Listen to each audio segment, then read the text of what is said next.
Hai teman tengah malam, kali ini buat kamu yang penasaran dengan salah satu tempat angker di Korea Selatan, ada satu rumah sakit jiwa namanya Gonjiam yang terkenal angker di Korea Selatan, yang tadi saya bilang disebut sebagai tempat paling horor nomor 1 di Korea.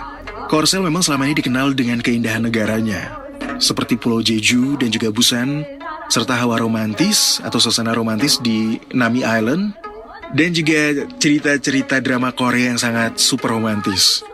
Negeri Gingseng ini juga terkenal dengan klinik operasi plastiknya yang banyak terdapat di setiap sudut kota. Namun, di balik indahnya yang ditawarkan Korea, mereka juga punya tempat yang menyeramkan.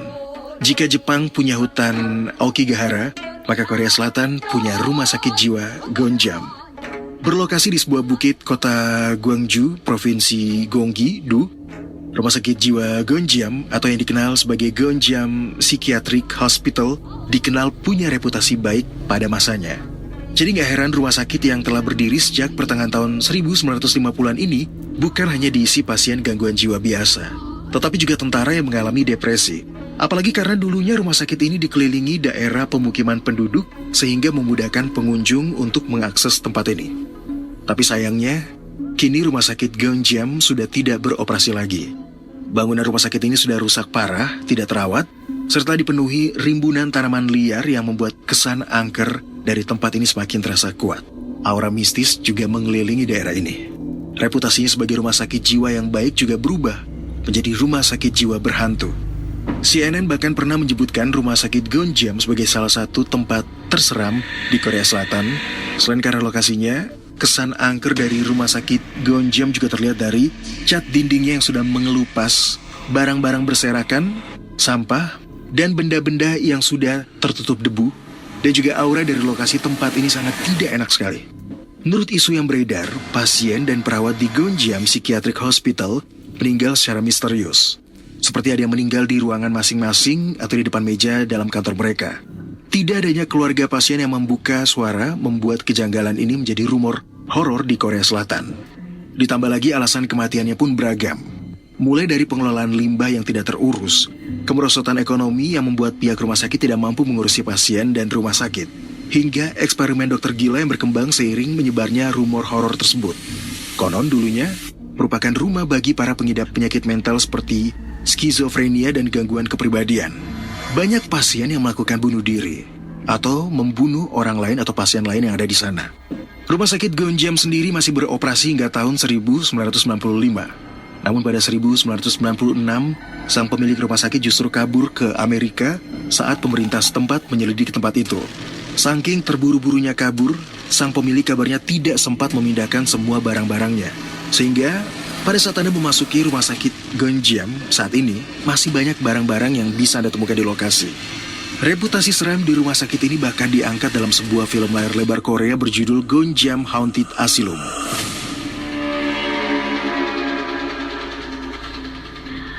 여기 어떻게 들어온 거야? 여기 아무래도 400이온 것 같아.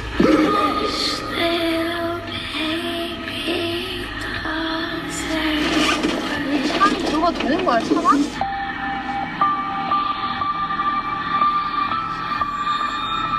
고프로는 두 사람당 한 대씩 지급될 거예요. Film ini menceritakan tentang YouTuber yang sedang berusaha mendapatkan 1 juta view dan mendapatkan uang yang banyak sambil berusaha membuktikan kebenaran cerita seram Gonjiam Psychiatric Hospital. Bahkan film Gonjiam Haunted Asylum booming di Korea saking ramainya. Film ini berhasil menjadi film genre horor terlaris kedua sepanjang sejarah perfilman Korea. Bahkan rencananya akan diadaptasi kembali oleh pihak perfilman Hollywood. Terhitung sejak tahun 2011, rumah sakit yang terdiri atas 5 lantai ini resmi ditutup oleh pemerintah setempat atas permintaan keluarga pemilik rumah sakit. Meski di depan bangunan rumah sakit diberi tanda dilarang masuk, kabarnya ada sekitar 1.000 turis setiap tahunnya yang aktif berkunjung ke tempat ini secara diam-diam hanya untuk uji nyali. Beberapa di antaranya bahkan mengaku pernah melihat penampakan atau mendengar suara-suara aneh dari dalam gedung. Teori yang paling populer dari penutupan mendadak Gonjiam adalah psikiater yang mengalami masalah kejiwaan.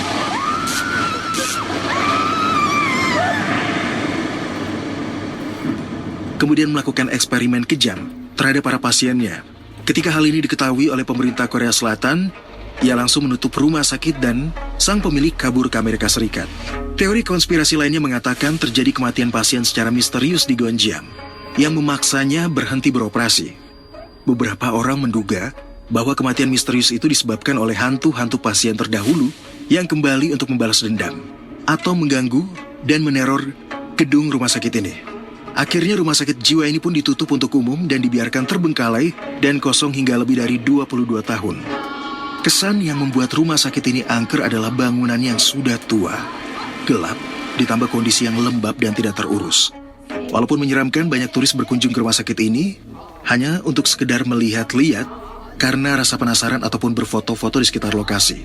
Nah, buat kamu yang ingin berkunjung disarankan untuk tidak pergi sendirian dan menghindari pada saat malam hari. Alasan kenapa rumor keseramannya bisa tersebar luas, rupanya awalnya rumor soal Gonjiam muncul dibicarakan netizen di forum Mystery Gallery, semacam Kaskus di Korea Selatan di tahun 2007 dan 2008. Bahkan menjadi salah satu lokasi terseram di dunia, lokasi ini digelari paling mencekam karena sering ada gangguan makhluk halus. Tidak hanya itu, warga sekitar juga sering mendengar teriakan minta tolong dari pasien yang seolah-olah disiksa di rumah sakit tersebut.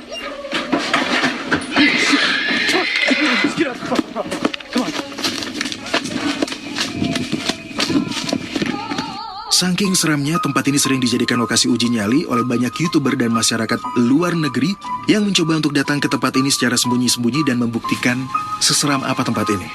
Mereka mendatangi lokasi ini untuk mengetahui atau melihat, bahkan merasakan langsung adanya aktivitas paranormal activity atau aktivitas gaib yang kerap dirumorkan ada di bekas rumah sakit jiwa tersebut.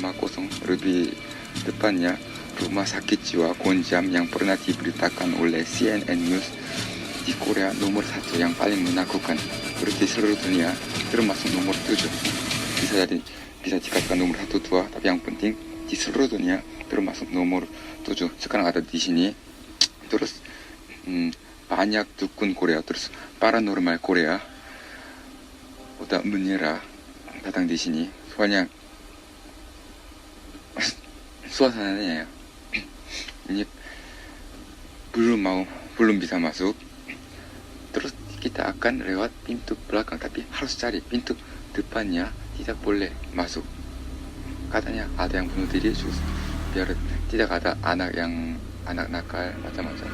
Situs ini adalah rumah bagi segala macam aktivitas paranormal, dan setiap pengunjung yang nekat memasukinya rata-rata berlari keluar dengan menjerit karena diganggu oleh makhluk astral. Beberapa penampakan mistis yang terkenal dari lokasi ini di antaranya adalah lemparan benda-benda yang tidak diketahui asal-muasalnya dari mana.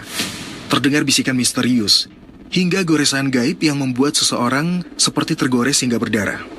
Sebenarnya di bagian depan rumah sakit jiwa Gonjiam sudah tertera tanda dilarang masuk ke dalam area ini. Tapi tetap saja, turis yang penasaran dengan mudah menerobos pagarnya dan menjelajahi bagian demi bagian dari rumah sakit jiwa Gonjiam. Tapi harap hati-hati untuk Anda yang nekat untuk masuk ke tempat ini, karena di sana tidak ada pemandu sama sekali. Bahkan, warga setempat seolah-olah tutup mulut dan tidak ingin menunjukkan lokasi keberadaan dari rumah sakit jiwa ini.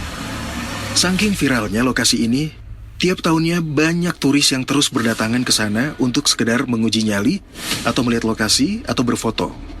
Beberapa dari mereka juga menghabiskan waktu dengan memotret setiap sudut rumah sakitnya untuk mendapatkan orbs atau bentuk dari energi-energi atau residu yang menetap di lokasi ini.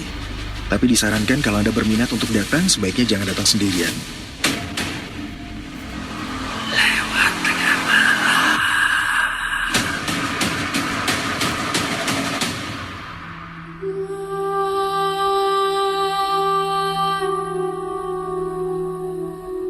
Nah, malam, sejarah mencatat 129 tahun lalu, tepatnya 6 Agustus 1890, awal zaman baru bagi sejarah kriminal, di penjara Auburn di New York, Amerika Serikat, seorang terpidana bernama William Kamler dihukum mati.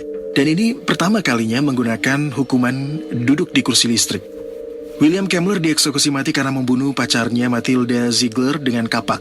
Tidak ada yang luar biasa tentang sosok dari William Kamler atau tentang kejahatannya.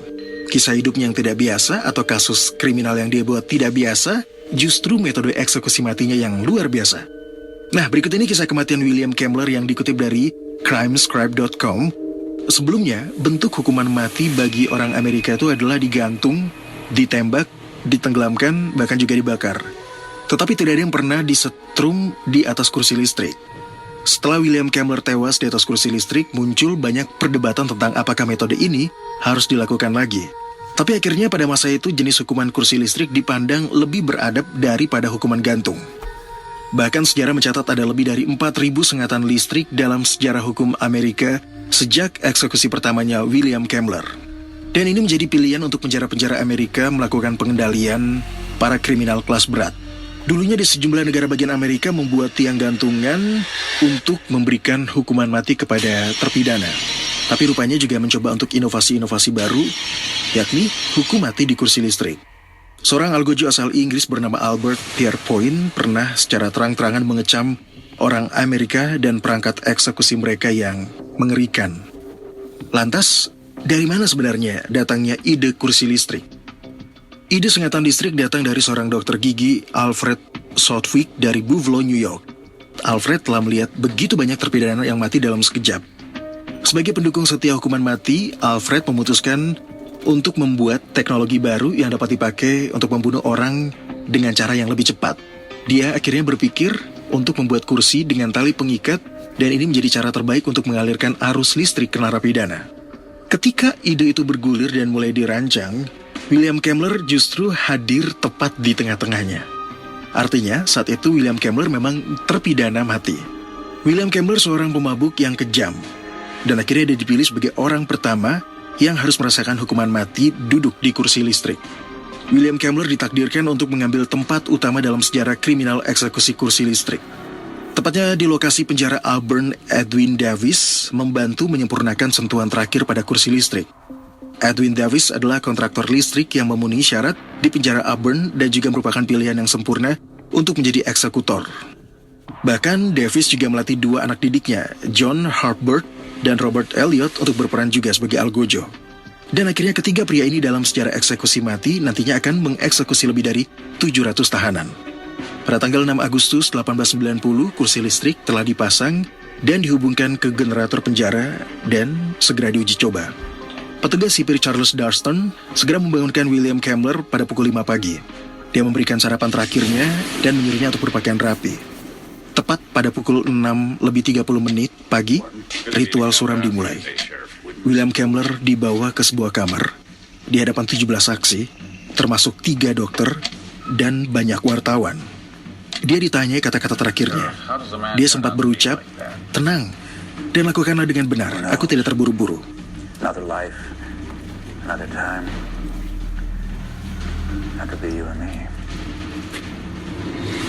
Feels good knowing you're about to take a life. Pukul 6:38 dan Davis menarik saklar. 1000 volt arus bolak-balik membakar tubuh dan sistem saraf Kemmler.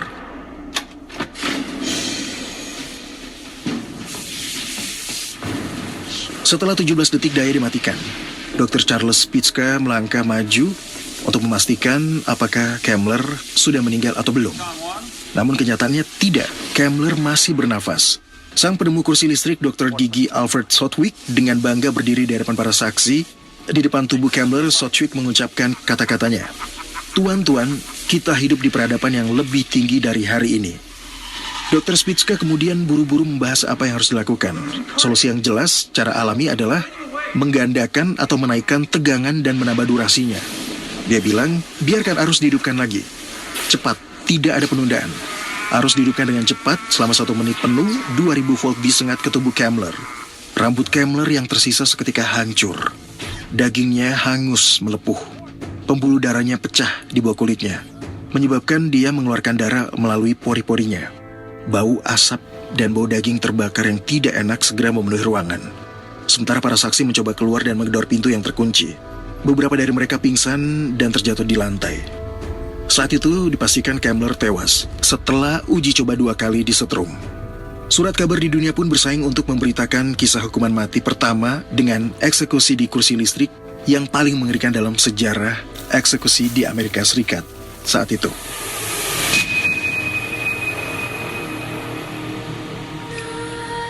Nah, teman tengah malam, podcast Lewat Tengah Malam mencoba untuk mengumpulkan fakta-fakta seputar kursi listrik dari berbagai sumber. Yang pertama, George Taney Jr. menjadi orang termuda yang dieksekusi mati dengan kursi listrik pada abad ke-20 di Amerika Serikat. Bocah berusia 14 tahun ini harus mati di kursi listrik karena dituduh membunuh meski tidak bersalah. Remaja berkulit hitam berusia 14 tahun ini dijatuhi hukuman mati atas pembunuhan 2 gadis kulit putih di sebuah kota di Carolina bagian selatan. Fakta kedua, kisah nyata Willie Francis, remaja yang tidak mati dari sengatan kursi listrik. Bahkan eksekusi mati Willie dilakukan 2 kali. Di tahun 1946 dinyatakan gagal atau dia tidak mati. Kemudian diulang kembali eksekusinya pada 9 Mei tahun berikutnya, tepatnya di tahun 1947, Willie Francis akhirnya berhasil dieksekusi. Namun, kasusnya masih simpang siur dan banyak orang yang merasa ada banyak hal yang janggal dalam kasusnya. Fakta ketiga, Undang-Undang Negara Bagian Arkansas menyatakan sedikitnya 6 warga terhormat harus hadir dalam setiap eksekusi untuk mengukuhkan eksekusi dilakukan sesuai dengan yang disyaratkan hukum. Jadi bisa dibayangkan para relawan ini yang terpilih atau yang dipilih untuk menjadi saksi harus menonton jalannya eksekusi mati dari seorang narapidana. Sukarelawan dianggap sebagai saksi mata dan mewakili masyarakat umum saat eksekusi berlangsung. Saksi mata memang dibutuhkan secara hukum. Di beberapa negara bagian lain yang menerapkan hukuman mati di Amerika Serikat, undang-undang mensyaratkan orang-orang yang tidak punya hubungan dengan terpidana boleh menjadi saksi untuk eksekusi. Nah, kira-kira teman tengah malam punya nyali nggak untuk jadi saksi eksekusi buat menonton hukuman mati di depan mata kamu nih? Wah, kalau saya nggak kebayang ya. Apalagi kalau ngelihat langsung proses dari hukuman mati di kursi listrik. Ada fakta yang keempat tentang Martha Place. Dia menjadi perempuan pertama yang dieksekusi mati dengan kursi listrik di penjara Sing Sing, New York di tanggal 8 April 1899. Dan fakta terakhir atau fakta kelima, ternyata Thomas Alva Edison, sang penemu bola lampu, mengambil bagian yang cukup besar hingga kursi listrik disetujui untuk menjadi alat pelaksanaan hukuman mati. Nah, teman tengah malam, sebagaimana kita ketahui, Amerika Serikat memang menerapkan 5 macam cara eksekusi pada hukuman mati, yaitu suntik mati sebagai cara hukuman mati yang paling banyak digunakan oleh 35 negara bagian dan pemerintah Amerika Serikat, disusul kursi listrik, kamar gas, gantung, dan tembak mati. Masalah utama dalam hukuman mati di Amerika adalah mereka tetap ingin membunuh terpidana, tetapi ingin caranya manusiawi, tidak ingin terkesan brutal. Tapi ini jelas kontradiksi ya, teman tengah malam. Kalau melihat eksekusi mati, memang caranya, sungguh mengenaskan gitu ya. Apalagi zaman dulu tuh ada yang dipancung dengan pisau besar, algojo, memenggal kepala, kemudian juga hukuman gantung yang umum banget ya, tembak mati. Bahkan sempat juga ada kasus narapidana eksekusi mati yang memilih untuk duduk di kursi listrik daripada disuntik mati. Apapun caranya ya tetap aja mati ya. Tapi ya mau gimana lagi kalau memang persidangan memutuskan perkaranya bahwa sang terpidana harus dihukum mati.